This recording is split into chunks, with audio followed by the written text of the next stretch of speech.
ఆ రకంగా ఒక శాసనసభ పక్ష నాయకులు మహేశ్వర్ రెడ్డి గారు తప్ప అందరూ వచ్చారు. వారు వాళ్ళ యొక్క కూతురు వివాహం కోసము బయట విదేశాల్లో వెళ్ళడం జరిగింది కాబట్టి వారు ఒక్కడు రాలేకపోయారు. మిగతా 8 మంది నాతో సహా లోక్సభ సభ్యులము, ఒక మన రాష్ట్రానికి చెందినటువంటి పార్లమెంట్ రాజ్యసభకు సంబంధించినటువంటి డాక్టర్ లక్ష్మణ్ గారు, అదేవిధంగా 7 మంది శాసనసభ్యులు, ఒక ఎమ్మెల్సీ అందరము 17 మందిమి ఈరోజు కలవడం జరిగింది. ఆ తర్వాత ఇక్కడనే మా ఇంట్లో ప్రధానమంత్రి గారు చెప్పిన విషయాల మీద ఏ రకంగా రానున్న రోజుల్లో సమర్థవంతంగా మన నియోజకవర్గాల్లో కేంద్ర ప్రభుత్వ పథకాలు అమలు చేయాలనే విషయం కూడా ఒక ఫార్మల్గా చర్చించుకున్న తర్వాత ఈరోజు ఆ సమావేశం పూర్తయింది. ముఖ్యంగా గత సంవత్సరము డిసెంబర్ 7వ తేదీన కాంగ్రెస్ పార్టీ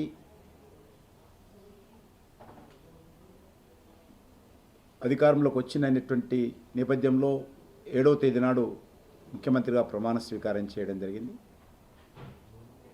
ఇంకొక వారం రోజులైతే ఒక సంవత్సరం పూర్తి కానున్నది.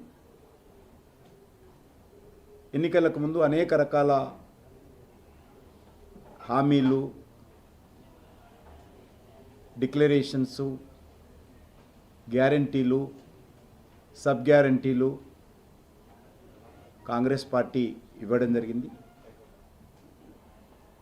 ఏదైనా ముఖ్యమంత్రి గారిని సమస్యల మీద మాట్లాడితే వ్యక్తిగతంగా గతంలో కేసీఆర్ ఎక్కడెక్కడైతే దాడులు చేసేవాడో ఈయన కూడా అదే అలవాటు వచ్చింది. సమస్య మీద మాట్లాడేటువంటి ధైర్యం లేదు, సమస్యల మీద జవాబు చెప్పే సత్తా లేకుండా అన్నటువంటి వాళ్ళే వ్యక్తిగతంగా దాడులు చేస్తారు. ఈ ముఖ్యమంత్రి గారు కూడా అదే అలవాటైంది. కేసీఆర్ అలవాటే ఈ ముఖ్యమంత్రి గారికి వచ్చింది. మూసి మీద మాట్లాడితే, ఆందోళన చేస్తే ఆయన గుజరాత్ గులాం అని మాట్లాడతారు. ఈ రకంగా సంవత్సరంలో మీరు ఏం చేశారో ప్రజలకు వివరించండి, ఏం హామీలు ఇచ్చారు. మేము 7వ తేదీ అధికారంలోకి వస్తాను, 7వ తేదీ ప్రమాణ స్వీకారం చేస్తాను, 9వ తేదీ సోనియా గాంధీ జన్మదినం రోజు రైతుల రుణమాఫీ చేస్తామని చెప్పి 2 రోజులలో హామీ ఇవ్వడం జరిగింది. సోనియా గాంధీ జన్మదినం రోజు పెన్షన్లు పెంచే విధంగా 2000 పెన్షన్ 4000 పెన్షన్ 4000గా పెంచి సంతకం పెడతానని హామీ ఇచ్చాడు. ఇవన్నీ రికార్డ్స్ ఉన్నాయి, స్పీచ్లు, వీడియోలు ఉన్నాయి. ఆ రకంగా 100 రోజులలో 6 గ్యారెంటీలు అమలు చేస్తాము. సంవత్సరం లోపల 66 సైడ్ గ్యారెంటీలు, సుమారు 400 పైచీలకు సబ్ గ్యారెంటీలు, అనేక రకాల హామీలు ఇవ్వడం జరిగింది. ఈరోజు అన్ని రకాలుగా కాంగ్రెస్ పార్టీ ప్రభుత్వం పూర్తిగా వైఫల్యం చెందింది. ఉద్యోగస్తులకు సంబంధించినటువంటి విషయాలు కావచ్చు, లేకపోతే రైతాంగానికి సంబంధించినటువంటి విషయాలు కావచ్చు, మహిళలకు సంబంధించినటువంటి విషయాలు కావచ్చు, నిరుద్యోగ యువతకు సంబంధించినటువంటి విషయాలు కావచ్చు, విద్యార్థంగానికి సంబంధించినటువంటి విషయాలు కావచ్చు, ఏ ఒక్కటి కూడా ఈరోజు అమలు చేయకుండా మేము విజయోత్సవాలు నిర్వహిస్తామనేటువంటి విధంగా ఈరోజు రాష్ట్ర ప్రభుత్వం ప్రకటించడం జరిగింది.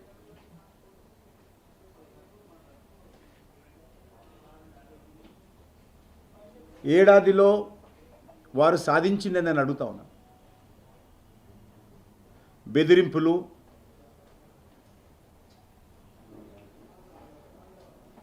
తిట్ల పురాణాలు,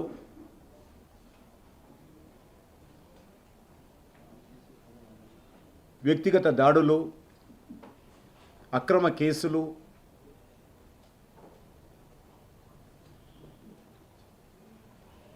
గాలి మాటలు తప్ప ఈ సంవత్సరంలో కాంగ్రెస్ పార్టీ సాధించింది లేదు.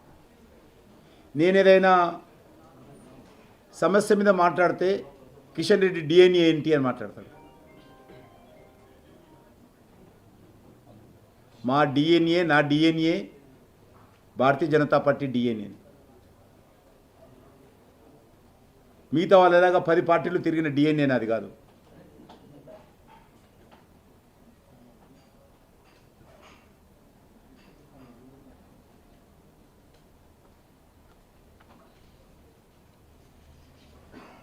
ఈరోజు భారతీయ జనతా పార్టీ తరఫున కాంగ్రెస్ పార్టీ వైఫల్యాల మీద 1వ తేదీ నుంచి 5వ తేదీ వరకు రాష్ట్ర వ్యాప్తంగా మేము కాంగ్రెస్ పార్టీ వైఫల్యాలను వివరించేటువంటి ప్రయత్నం చేస్తాం. 1వ తేదీ నుంచి 5వ తేదీ వరకు డిసెంబర్. వాళ్ళు ఘనంగా వారోత్సవాలు జరుపుకుంటున్నారు, విజయోత్సవాలు జరుపుకొని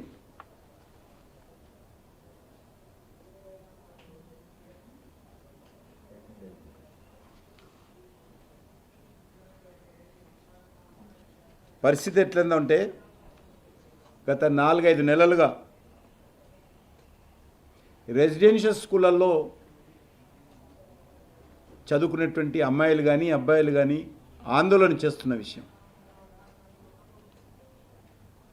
అనేక రకాల సంఘటనలు జరుగుతూ ఉంటే అసలు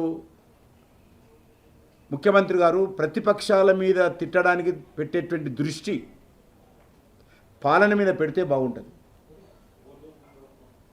వ్యక్తిగతంగా దాడులు చేసేటువంటి పరిస్థితి నుంచి ప్రభుత్వాన్ని గాడిన పెట్టినట్లయితే బాగుంటుంది. కానీ ఆ విషయం పట్టించుకోవడం లేదు. 2 రోజుల క్రితము కొమరం భీం జిల్లాలో శైలజ అనేటువంటి అమ్మాయి ఫుడ్ పాయిజనింగ్తో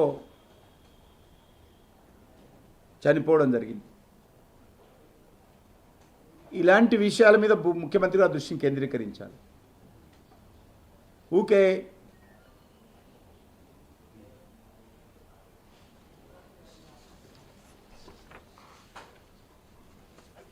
సంబంధం లేని విషయాలు ఈరోజు ముఖ్యమంత్రి గారు మాట్లాడుతూ ఉన్నారు.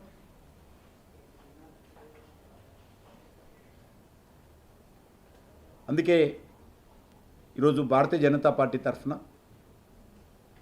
1 సంవత్సరం పూర్తవుతున్న సందర్భంగా ముఖ్యమంత్రి గారు మనవి చేస్తూ ఉన్నాను. ఇప్పటికైనా నిర్మాణాత్మకంగా మరి పాలన మీద దృష్టి పెట్టాల్సిందిగా నేను కోరుతా ఉన్నాను. రాజకీయపరమైనటువంటి ఆరోపణలు ప్రత్యారోపణల నేపథ్యంలో తెలంగాణ నష్టపోతా ఉంది. తెలంగాణ ఈరోజు గతంలో ఉన్నటువంటి టీఆర్ఎస్ పార్టీ కారణంగా, ఈరోజు అధికారంలో ఉన్నటువంటి కాంగ్రెస్ పార్టీ కారణంగా రాష్ట్రము నష్టపోతుంది తప్ప రాష్ట్రంలో ఉన్నటువంటి రాజకీయ వ్యవస్థ భ్రష్టు పడుతుంది తప్ప ఏమాత్రం మార్పు రాలేదు. అది ఎమ్మెల్యేల పార్టీ ఫిరాయింపుల నుంచి మొదలు పెడితే, వ్యక్తిగత దాడుల నుంచి చూపిస్తే, అసాధ్యమైనటువంటి విషయాల్లో సాధ్యాలు చూడకుండా ప్రజలను మభ్యపెట్టే విషయంలో కూడా ఈరోజు 2 పార్టీలకు తేడా లేదు. ఈ 2 పార్టీలు ఒకటే.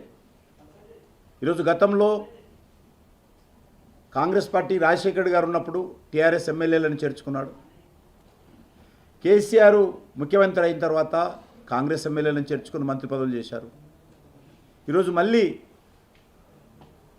కాంగ్రెస్ పార్టీ అధికారంలోకి వచ్చిన తర్వాత రేవంత్ రెడ్డి గారు టీఆర్ఎస్ ఎమ్మెల్యేలను చేర్చుకొని పార్టీ ఫిరాయింపుల చట్టానికి తూట్లు పొడుస్తూ ప్రజాభిప్రాయాన్ని పూర్తిగా కాలరాచేటువంటి ప్రయత్నం చేస్తాం.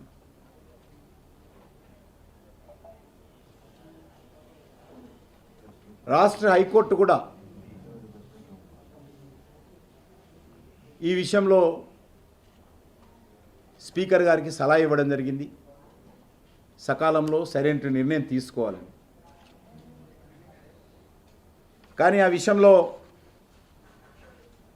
ఏ రకమైన నిర్ణయం ఇంతవరకు స్పీకర్ గారు తీసుకోవడం లేదు. చాలా నిస్సిగ్గుగా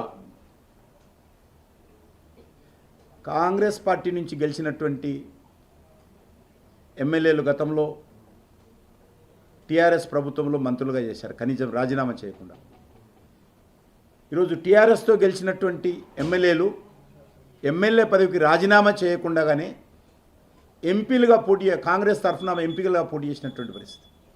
ఇంతకంటే సాక్ష్యాలు ఏం కావాలి ఇంకా స్పీకర్ గారికి కానీ కోర్టుకు కానీ? కాబట్టి ఈ విషయంలో స్పీకర్ గారు నిర్ణయం తీసుకోవాల్సిన వస్తుంది. ఈరోజు వరకు కూడా అసెంబ్లీ రికార్డుల్లో టీఆర్ఎస్ ఎమ్మెల్యేలుగా నమోదైనటువంటి వాళ్ళు మొన్న జరిగినటువంటి పార్లమెంట్ ఎన్నికల్లో కాంగ్రెస్ అభ్యర్థులుగా పోటీ చేశారు. ఇంకా రికార్డ్స్ ఏం కావాలి? ఇంకా ఎక్కడున్నది చట్టం?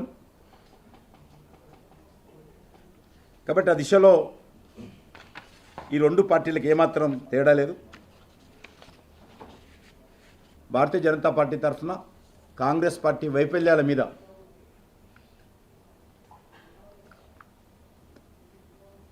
ఒక సంవత్సరం పాటు ఏ ప్రభుత్వానికైనా సమయం ఇవ్వాల్సినటువంటి అవసరం ఉంటుంది. కానీ 2 రోజుల్లో అమలు చేస్తున్నటువంటి హామీలు సంవత్సరం పూర్తయినా 7వ తేదీన ముఖ్యమంత్రిగా ప్రమాణ స్వీకారం చేసి 9వ తేదీ నాడు అమలు చేస్తానటువంటి హామీలు కానీ 6 గ్యారెంటీలు 100 రోజుల్లో పూర్తి చేస్తామని స్వయంగా సోనియా గాంధీ గారు ప్రతి ఇంటింటికి ఉత్తరం రాశారు.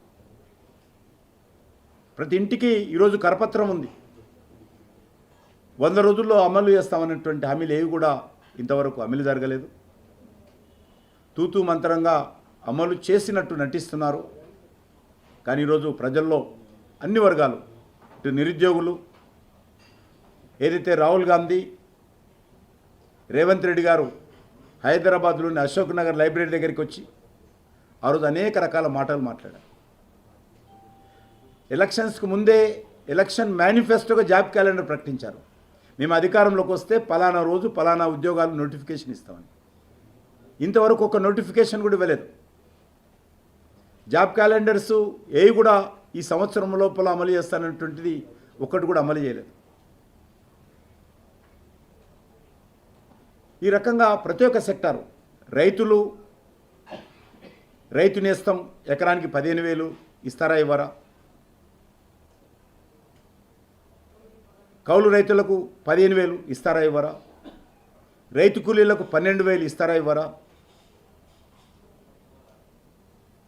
దళితులకు దళిత బంధు స్థానంలో 10 లక్షలు ఉంటే 12,000 లక్షలు ఇస్తామని చెప్పడం జరిగింది. ఒక్క రైతు కూడా ఇంతవరకు 12 లక్షలు దళిత కుటుంబాలకు ఇవ్వలేదు. మహిళలకు నెలకు 2,500 రూపాయలు ఇస్తామని 6 గ్యారెంటీలో చెప్పారు. ఒక్క మహిళకు కూడా 2,500 ఇవ్వలేదు. నిరుద్యోగ భృతి ఇస్తామని చెప్పారు. ఒక్క నిరుద్యోగి కూడా నిరుద్యోగ భృతి రాలేదు ఇంతవరకు. ఎలక్ట్రికల్ స్కూటీ ఇస్తామన్నారు చదువుకున్నటువంటి అమ్మాయిలందరికీ. ఒక్క అమ్మాయి కూడా ఒక స్కూటర్ ఇవ్వలేదు.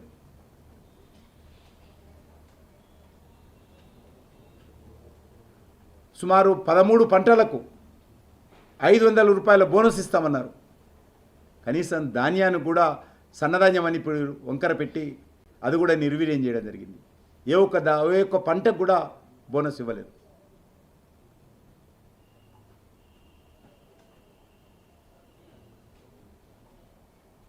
చివరికి ఏ రకమైనటువంటి పరిస్థితి అంటే ధాన్యం కొనుగోలులో కూడా కేంద్ర ప్రభుత్వం అన్ని రకాలుగా న్యాయ పైసా ఖర్చు కూడా ధాన్యం కొనుగోలులో నుంచి ప్రతి న్యాయ పైసా ఖర్చు కూడా కేంద్రం భరిస్తున్నప్పుడు కూడా ప్రభుత్వము సమర్థవంతంగా రాష్ట్ర ప్రభుత్వ యంత్రాంగాన్ని ఉపయోగించి ధాన్యం కొనుగోలులో కూడా వైఫల్యం చెందిన విషయం మనం చేస్తున్నాం. కేంద్రం కొనుగోలు చేసిన ధాన్యాన్నో లేకపోతే బియ్యాన్ని తీసుకోవడం సిద్ధంగా ఉన్నది. ప్రతి న్యాయ పైసా ఖర్చు భరించడానికి సిద్ధంగా ఉన్నప్పుడు కూడా ఎందుకు ఈరోజు ధాన్యం కొనుగోలు చేయలేకపోయిందో ఈరోజు ప్రభుత్వం చెప్పాల్సిన అవసరం ఉంది.